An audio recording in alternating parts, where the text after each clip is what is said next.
Ang tamang pamamahala ng yaman ay mahalaga upang mapanatili ang financial stability at makamit ang iyong mga layunin sa buhay. Narito ang ilang mga suhestyon upang makatulong sa iyo na pamahalaan ang iyong yaman ng wasto. 1. Gumawa ng budget. Gumawa ng isang budget na naglalaman ng iyong mga kita at gastusin.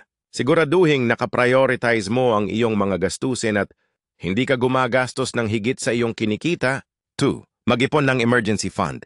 Mag-ipon ng pera para sa mga hindi inaasahang gastusin o emergency. Ang emergency fund ay dapat nakatumbas ng 3-6 na buwan ng iyong gastusin. 3.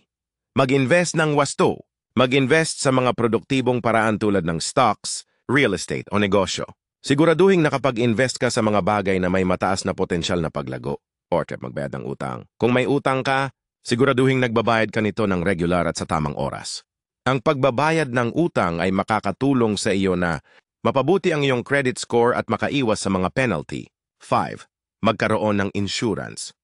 Magkaroon ng insurance upang maprotektahan ang iyong sarili at ang iyong mga ari-arian sa mga hindi inaasahang pangyayari. 6.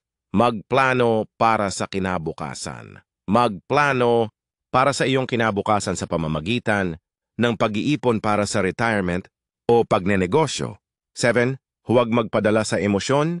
Huwag magpadala sa emosyon kapag gumagawa ng desisyon sa pera. Siguraduhing nakabase ang iyong desisyon sa mga datos at katotohanan. 8. Magkaroon ng financial advisor. Kung kailangan mo ng tulong sa pamamahala ng iyong yaman, magkaroon ng financial advisor na makakatulong sa iyo na gumawa ng mga desisyon sa pera. Tandaan, ang tamang pamamahala ng yaman ay nangangailangan ng disiplina, pagtitiyaga at kaalaman. Huwag mag-atubiling humingi ng tulong kung kailangan mo nito.